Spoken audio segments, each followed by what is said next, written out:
Good morning, everyone. Thanks for joining us here on the Inside Winston Cup Racing. I'm at the Atlanta Motor Speedway, where the Napa 500 is scheduled to go off this afternoon. And, folks, this is it. The final race of the 1995 season, the championship to be decided. Jeff Gordon would have to have incredible bad luck to lose the title to Dale Earnhardt. Well, Randy Pemberton is in our studios in Charlotte, North Carolina, and he'll take a look at today's race and more. Good morning, Randy. Good morning, Ned, and hello, everyone. Welcome to the pre-race edition of IWCR for Sunday, November 12th, 1995. Today will be the day that either Jeff Gordon or Dale Earnhardt become the 95 Winston Cup champion, with Gordon only having to finish 41st or better to button up the title. We'll hear from the contenders and have the news heading into the Napa 500 in Atlanta. Plus, today, a conversation with comeback driver Ernie Irvan. Also on this morning's show, a look back at the Busch Series postseason awards banquet from last Monday evening in Miami, Florida. All that and more coming up on this edition of IWCR. Today's show is brought to you by Texaco Haviland Formula 3 Motor Oil. Add more life to your car. Cold filtered Miller Genuine Draft, making the world a very cool place. And by Goodyear, #1 in racing, #1 in tires. This segment of IWCR is brought to you by Texaco Haviland Formula 3. Add more life to your car. The final race of the 8-month 31-race Winston Cup season will see the green flag shortly after 12:30 Eastern this afternoon. The focus heading into today's Napa 500 is on Jeff Gordon gaining his first Winston Cup championship and Dale Earnhardt hoping for a miracle to mark his 8th title. But there are other drivers looking to end their year on a strong note and cash in as the season concludes. Bill Weber is in Atlanta with this year's final pre-race report. Bill? Good morning, Randy. Sunrise here at the Atlanta Motor Speedway on a brisk Sunday morning, and the sun is preparing to set on the 1995 Winston Cup season. By nightfall, we should have a new series champion, and that man is Jeff Gordon. Gordon and Earnhardt were squarely in the spotlight from the time they arrived at the racetrack. Gordon was friendly but focused.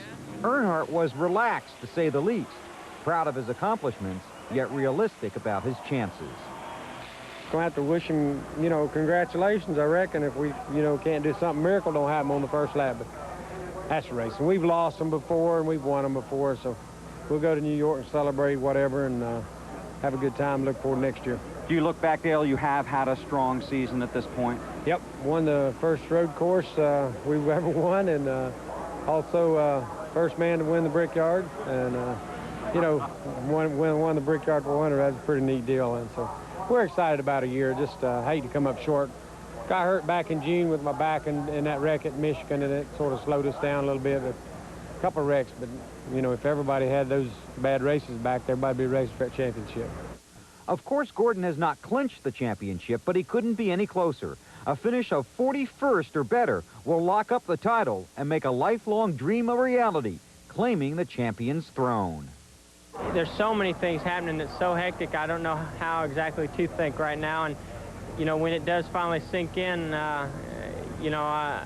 I'm going to be speechless and not really have any words to say, because I think the greatest accomplishments and the greatest things that happen to you, there are no words how to describe it. To end the season here on a good note would be great, and we're giving it everything we've got. We've got, our best car, our best motors, and as soon as we get those few cars out of the race and hope that's not us, man, then we can really go out there and even try to win this thing, and that's what we really want to do here. Sure, we want to clinch the championship, and that's the most important thing, because we've worked too long and too hard for that, but after that happens, boy, we're going for another win.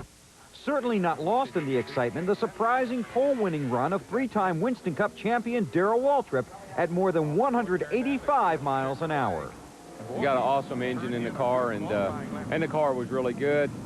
It's just one of those deals, we come off the trailer fast, and when you do that, it makes it easy. We honestly and truly didn't do anything but wax it all day yesterday, and it was just super fast. And I get out there and mix it up a little bit and let everybody run around me and see what the car feels like. I think I'll be real good. I'm happy with it. It's comfortable, and it's a 500-mile race, and you got to run hard all day, but you got to save a little something too. While rain dominated the morning on Saturday and washed out second-round qualifying, it did not dampen the excitement surrounding a flurry of team announcements concerning colors, crew chiefs, and new sponsors. including the dazzling and imaginative new look for Diamond Ridge Motorsports, which was unveiled Friday night with new crew chief Bill Engel and former Busch Series champion Steve Grissom. The sponsor, Hanna-Barbera. The Wood brothers have a new look and a new driver in Michael Waltrip. Morgan Shepherd moves from the 21 to the 75 with Remington on board. Joe Nemechek has renewed with Burger King, and Dale Jarrett's new look for 96 was unveiled here Saturday night. 23 of the top 25 point positions are up for grabs. Only Ted Musgrave, 7th in Winston Cup points, is locked into position. Earnhardt cannot finish lower than 2nd. The tightest battle is for 8th. Phoenix winner Ricky Rudd leads a pack of 7 within 121 points of the 8th position. Well, we're just going to give it the best we can. You know, we've already accomplished a lot of things here late in the season, and it would really cap it off nice if we can remain in that 8th spot in the points. But we've got a lot of good cars right around us looking for that same spot that we're looking for. We'll just have to see how it turns out. You qualified really well. How's your car? Well, I think we're good. You know, the weather sort of shortened our last practice up. No one really got all the running they would like to have gotten in. I think we're good. Our watch looked very good. We didn't run as many long runs like we normally would like to do, so we really don't know what's going to happen 30, 40 laps into a run. But we just can go on the watch, and at like a 15-lap run, we're as good as anybody, maybe better than most. So hope it just hangs together. Mark Martin and Sterling Marlin are enjoying a friendly battle for 3rd place. Marlin just 22 points behind Mark for 3rd place points and $300,000 in prize money. While the season began with Sterling's win in Daytona, it will end in Victory Lane here in Atlanta this afternoon. The press room a little quieter than usual this week. Our buddy Jack Flowers with some health problems is missing today's race. Jack, get well soon. We're all thinking about you. Wind chill this morning, 17 degrees. It should be a sweltering 50 under sunny skies when they throw the flag about 12:45. Randy, it's been another great season. One more to go. Back to you. Thanks, Bill. Time now to take a quick look at the top 10. There's Darrell Waltrip and Ricky Rudd on row 1. Bobby Hamilton and Dick Trickle, good qualifying efforts for them. They'll start on row 2. Jeremy Mayfield will go off 5th. Rusty Wallace, 8 straight top 10s going into Atlanta. Michael Waltrip will start 7th, looking to close out a good association with Bahari Racing. Jeff Gordon, going for the crown, will start 8th. Mark Martin, quickest car in practice, will start 9th. He's flanked by Ricky Craven. An update from yesterday's final ARCA race of the season. In separate accidents, Jimmy Horton has a chip fracture of the cervical spine. He's expected to be released from intensive care today. His other injuries are not considered serious. And Richard Brickhouse will remain in an Atlanta hospital. He's in stable condition after his crash on lap 174 of the Hoosier 500. We recorded Ned right here earlier this week, and he'll be up next. As we leave you until this evening at 7 Eastern, here's the rest of today's starting lineup.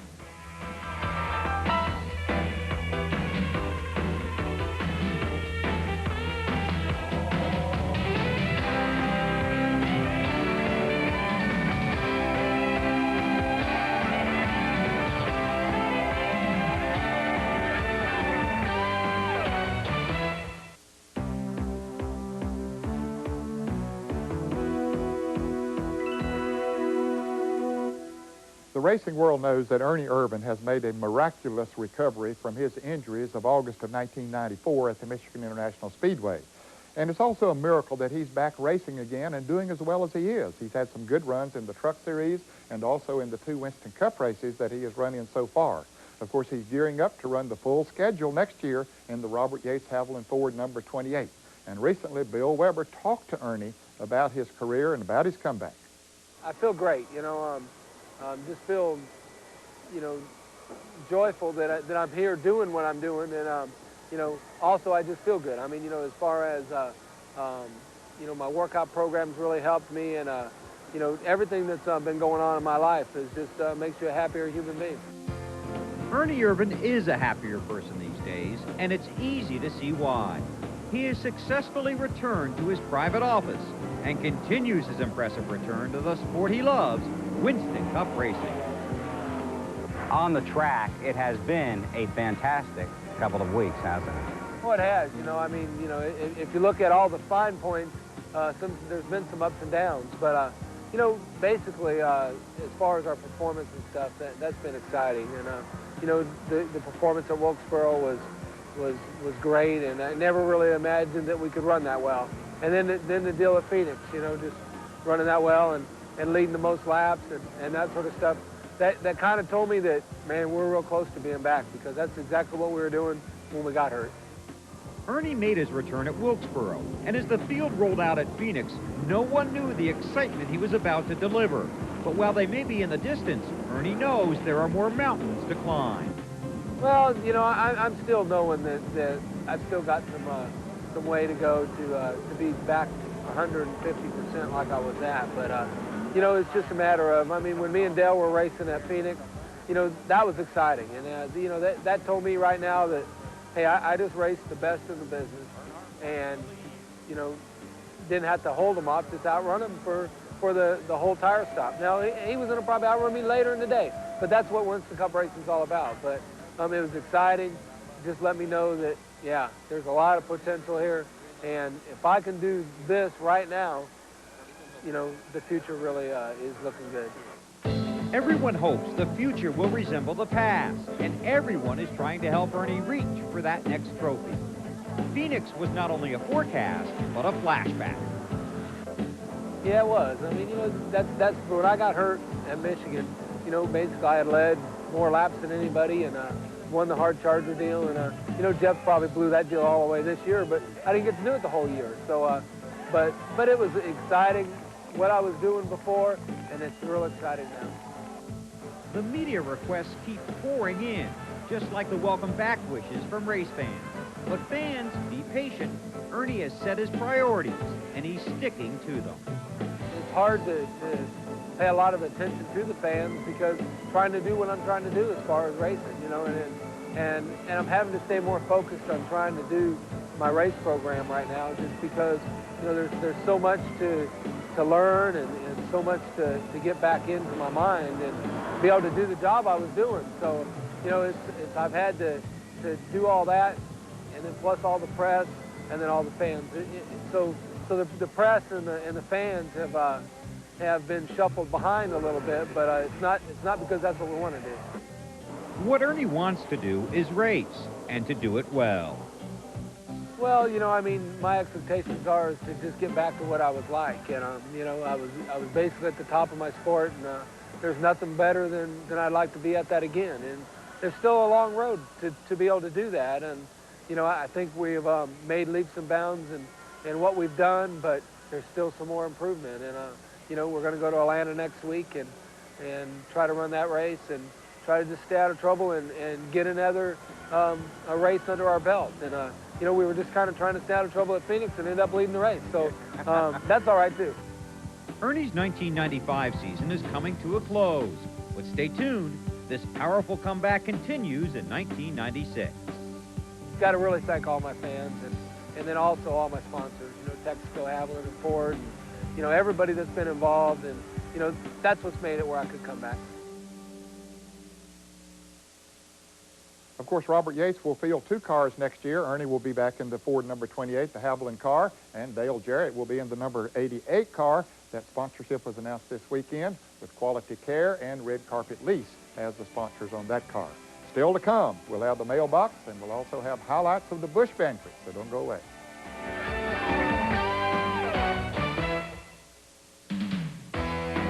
The IWCR Voice Mailbox is brought to you by Miller Genuine Draft.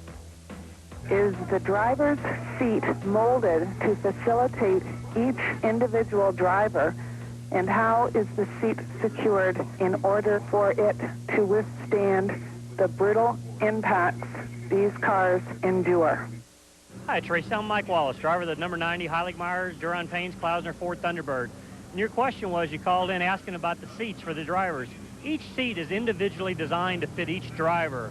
Butler built seats out of Charlotte, North Carolina, is the primary supplier for seats, and it's made out of aluminum construction. They measure your width of your waist and your height of your back and the arms and everything else, and it's made of a 60 thousandths aluminum construction, double welded, and it's mounted in the car in a 1.5 to 1 inch round tubular with 6 mounting points with 3/8, 7/16 bolts, and that's what secures the seat in the car.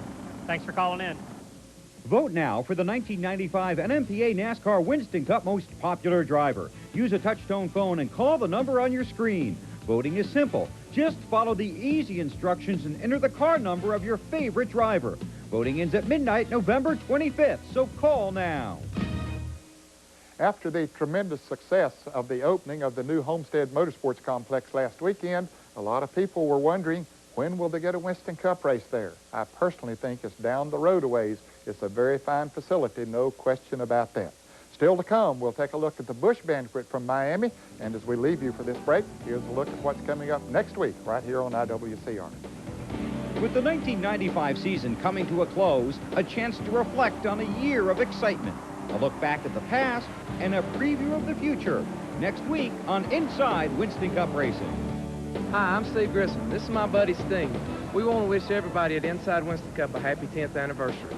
You know something, we're more than just buddies. We're a tag team situation right here. Wrestling and Busch Series is big time. You can bank on that.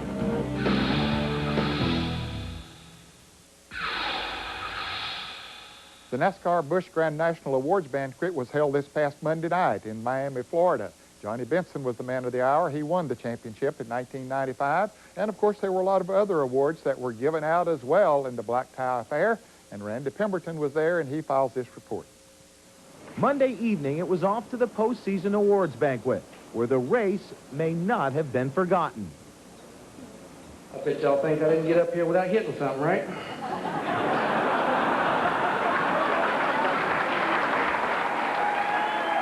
Homestead was a little disappointment for me. I really felt like we had that race, but there were several races this year where I felt like we should have won. And but hey, there's always next year. We're coming back with the same team, same guys, same sponsor, and hey, I think we got a shot at it.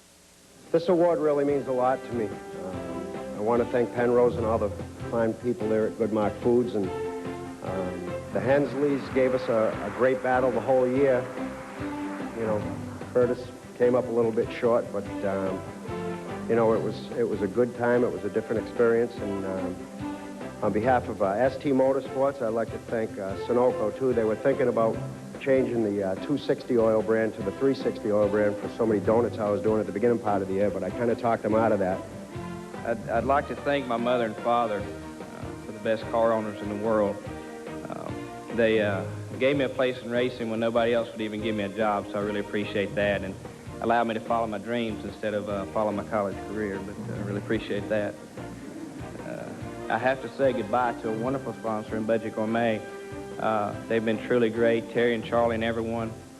And there again, I have to say hello to a wonderful new sponsor in 96, Slim Jim. Looking forward to everything for next year, and hopefully we'll be here again next year. Thank you very much. I can't really say that I could have expected any more this year.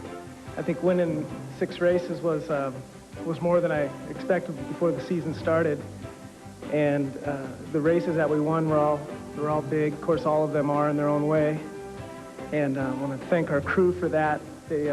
Everyone in here knows more than anyone else how much work goes into building these cars. And a lot of times it's forgotten because the people see the race cars at the track, and that's a car sitting there, but all the work has gone into it way before it's ever gotten there. What is it like for you to get up on stage among your peers to know exactly that you are the champion? It must be just a tremendous feeling.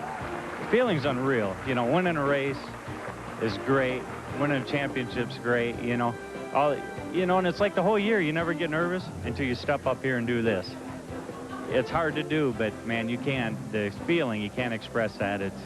It's just wonderful to be able to be here and be at the head table and be able to get all these awards. It's just, man, it's a feeling that's hard to describe. Well, our congratulations to Johnny Benson on winning the championship this year. And remember, fans, you can see a full 1-hour show on the NASCAR Busch Grand National Awards Banquet coming up right here on TNN on Sunday, November 19th. Well, our time's up for today. Hope you enjoyed the show. Join us again here on TNN for more on Inside Winston Cup Racing. Today's show has been brought to you by Texaco Haviland Formula 3 Motor Oil. Add more life to your car. Red Dog Beer. Bold yet smooth, unusually easy to drink. You are your own dog. And by Goodyear. #1 in racing, #1 in tires. Drivers, race teams, and race fans, now's the time to order the new 1996 Simpson catalog, featuring a full line of race products. Call 1-800-71-RACIN' and join Team Simpson today. The official conversion van of IWCR is Gladiator by Glavelle, America's #1 luxury van. Glavelle, the way we put it together, sets us apart.